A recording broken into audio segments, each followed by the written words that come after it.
लोगों को जय माता जी की। जैसे आपको पता है, हमारे नागौर के अंदर एक नेताजी हैं जिनका वैसे समाज से कोई लेना देना नहीं है, राजपूत समाज से, लेकिन वो राजपूतों को टारगेट करते रहते हैं। पता नहीं क्यों ऐसी मानसिकता उन्होंने बना रखी है। कोई बात होती है राजपूत राजपूत राजपूत राजपूत, उनके खिलाफ बोलना, अभद्र भाषा के बारे में बात करना, राजपूत समाज के देवी देवताओं के बारे में बात करना, राजपूत समाज के उद्योगपति या जो भी उनके बारे में बात करना। दूर दूर तक कहीं पर कोई लेना देना नहीं है तो भी उनके बारे में कुछ ना कुछ अनगल बातें करते रहना। नेताजी से मेरा यही आग्रह है कि क्या इसे राजनीति कहते हैं? क्या इसे राजनीति कहते हैं? अब जैसे रिया बड़ी के अंदर मेघराज सिंह जी का जो एक ठेका है रॉयल्टी का, वो लिया हुआ है।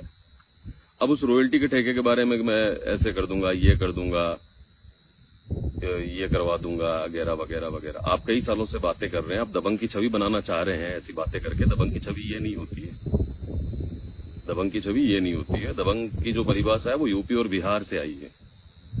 और आपको याद हो तो एक विकास दुबे करके एनकाउंटर हुआ था, जो कि वहां का एक छोटा सा दबंग था।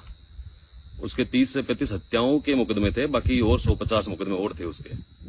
वो पता करना आप, छोटा दबंग था वो। उससे भी भारी भारी दबंग बैठे हैं। उसने एक राज्य मंत्री के दर्जे के मंत्री को थाने के अंदर एसपी डीएसपी के सामने गोलियों से भूंद के उसे मार दिया था। उन्हें दबंग कहते हैं। उनसे बड़े बड़े लोग बैठे हैं, उन्हें दबंग कहते हैं।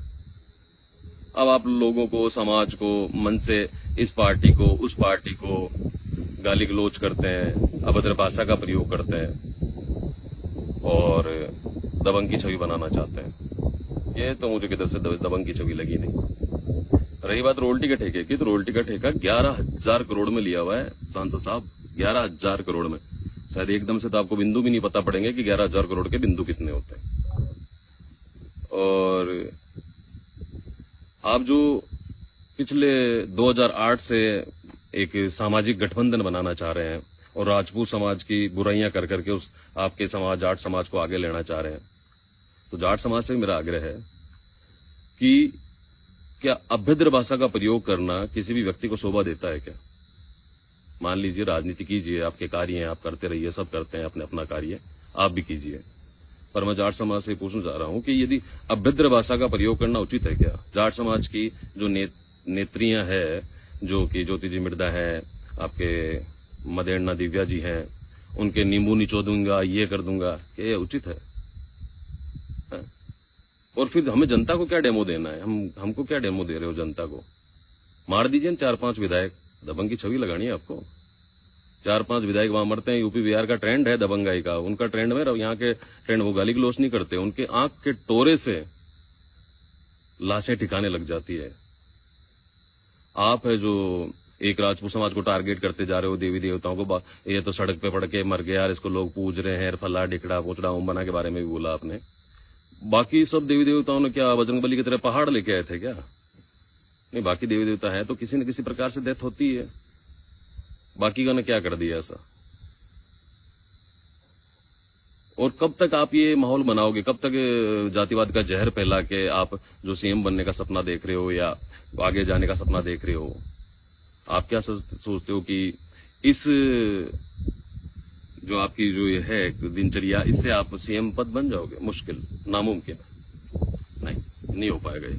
क्योंकि ये कॉन्सेप्ट भी आपके यूपी बिहार का ही है कि एक समाज का आदमी मुख्यमंत्री बन सकता है, एक पारिवारिक गठबंधन लेके।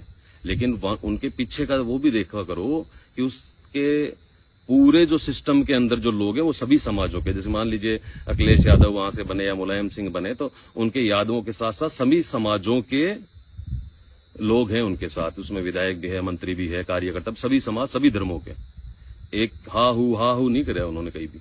और वहां के जो दबंग है उन्होंने भी किसी को गाली गलौज की एक वीडियो ला दीजिए आपने। यूपी बिहार मेरा भी आना जाना होता है, लोगों से मिलना होता है। जो वहां के दबंग जो सच में कहा जाते हैं, जिन पे 100-200 मुकदमे चलते हैं, वो लोग हमारे भी जानकार हैं। तो वहां की देखें परिभाषा और यहाँ की देखें, यहाँ तो बिल्कुल ही दबंग नाम के शब्द को शर्मिंदा आ रही है खुद को कि ऐसे दबंगई होती है क्या?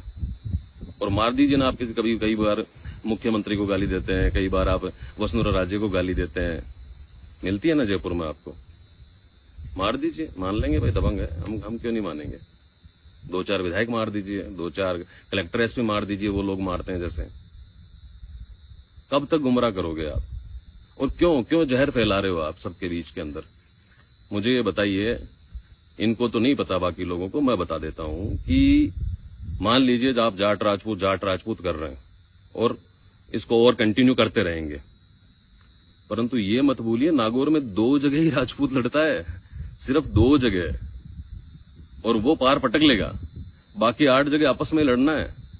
और ये जहर आपको ही खाएगा युवाओं। मैं और कह रहा हूं जाट समाज से कि ये जहर आपको ही खाएगा, हमारा क्या खाएगा? हम हमारी नैतिकता से चलते हैं, हमारे काम से काम रखते हैं।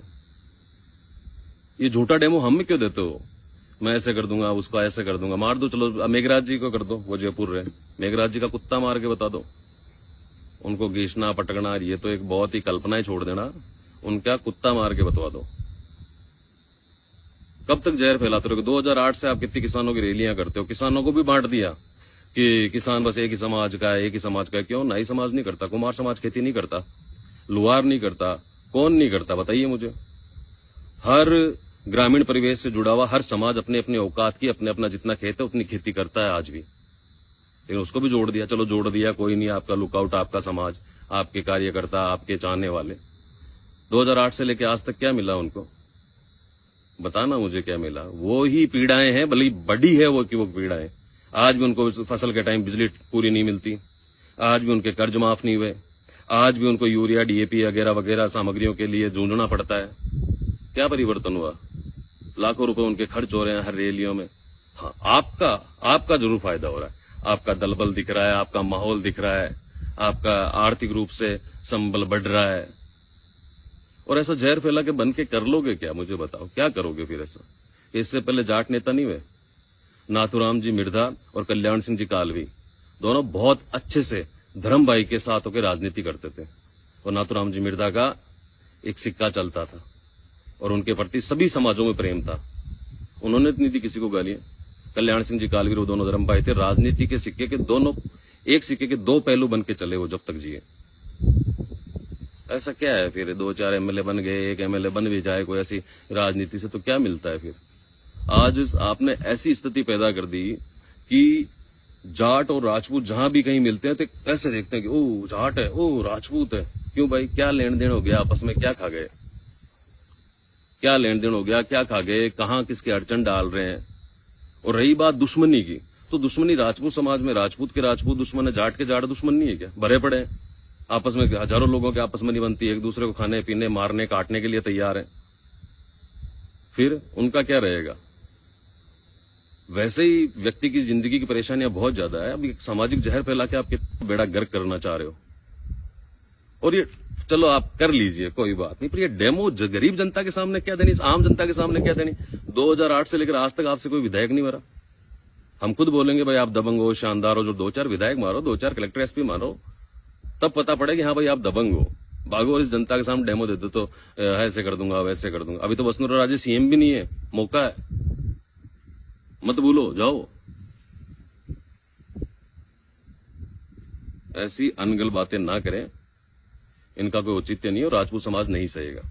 और ये मत सोचना कि राजपूत समाज डरता है वगैरह वगैरह। राजपूत समाज का 12 साल का बच्चा भी नहीं डरता है, और ये फैक्ट है। हो सकता है कोई 100-200 आदमी किसी को घेर ले हुआ कर देगा तो बात अलग है, बल्कि 12 साल का बच्चा भी नहीं डरता। वो डरता है तो सिर्फ अपनी परिवार की जिम्मेदारियों के कारण, कुछ बीती हुई पीढ़ियों ने कुछ गलतियां कर दी उनके कारण, और मुख्य चीज है कि इसी समाज के अंदर कुछ लोगों को धाप की रोटी मिल रही है उनकी वार्ताओं के कारण। उनकी जो तंज कसने की आदत है, उनकी जो वार्ता करने की आदत है, उनकी जो पीछे से जो इसी राजपूत समाज के कुछ लोग हैं उनके पीछे से कुछ ऐसी बातें करने की वगैरह वगैरह, उन लोगों से, उनकी वो तंजों से डर के चलो यार बढ़ने दो, ऐसे करके वो जी रहे हैं अपना जीवन। मेरे सभी समस्त राजपूत समाज से अपील है कि एक घेराव का आयोजन करा जाएगा, उसमें बाकी सबका तो अलग अलग रहा है जगह का, भाई इस जगह करें उस जगह। मैंने उन्हें सजेस्ट किया है, मेघराज जी के ग्रुप के एक दो माननीय सदस्यों से मेरी बात हुई उनको कि भाई नागौर ही घेराव करेंगे, क्योंकि सांसद साहब के गाड़ियां हमने भी तोड़ी है, परवस्त तहसील से सबसे ज्यादा वोटों से जीत के गए वो, उनके पीछे हमारी भी गलतियां हैं, वो ऐसा नहीं है। तो इसलिए नागौर का ही घेराव रहेगा। आप सब युवाओं से, सभी से निवेदन रहेगा कि खाली हाथ कोई ना आए, क्योंकि ये लड़ाई अब छोटी नहीं रही है मेरे ख्याल से। जो भी हो वो जल्द समय बता दिया जाएगा, घेराव कहाँ रहेगा, और अब शायद लड़ाई आर पार की लड़नी पड़ेगी। और आप राजपूत समाज से ये भी निवेदन है, क्या पड़े पड़े माचों में मरोगे क्या? तो आए धरती पर खाएं और माचे में 80 साल के हो गए मर के निकलने में। हमेशा आपका धर्म रहा है अपनी इज्जत आबरू के लिए लड़ने के लिए। ये तो ठीक है, आज एक माहौल चेंज है, उसके बारे में भी बताऊंगा मैं एक चीज। कई बातें हैं ऐसी जो माहौल चेंज है वो भी समझ में आ जाएगा लोगों के, लेकिन कोई नहीं, अभी फिलहाल इस मुद्दे पे ध्यान दिया जाए कि भाई ये कब तक चलेगा। ना कोई हमारा राजनीति का लेना देना, ना कोई और लेना देना। ठीक है, हमारी 2 तहसीलों में, बाकी तो 8 तहसील और है ना, 8 विधानसभा। वहां कहाँ है राजपूत बताना? जो भागते हो कोई तहसील में राजपूत को छड़ देते हो। मेड़ता के अंदर कहाँ राजपूत चुनाव लड़ता है? और रही बात नाके की, तो नाके अवैध नाके लगा दिए। अवैध रास्ते क्यों निकालते हो? रस्ते रस्ते जाओ और अपनी पर्ची कटाओ, निकलो। और फिर इतना यदि आता है किसी को भी कि भाई पैसे ले रहा है, ढीकड़ा ले रहा है, फलाना ले रहा है, तो 11,000 करोड़ रुपए वापस कर दो। 11,000 करोड़ रुपए वापस कर दो, आप कर दीजिए 11,000 करोड़ रुपए, ठीक है, नहीं लगेंगे नाके। पर 11,000 करोड़ शायद भूल जाइए। तो इन बातों में कुछ नहीं रखा है, इस जहर को ना फैलाएं, निवेदन यही रहेगा। और ये जहर को फैला के आप जो ये फूफा फूफा फूफा करते रहते हो, इसमें भी सब जानते हैं कितने किस्सा क्या है क्या नहीं है, कौन कितना दबंग है, सब जानते हैं।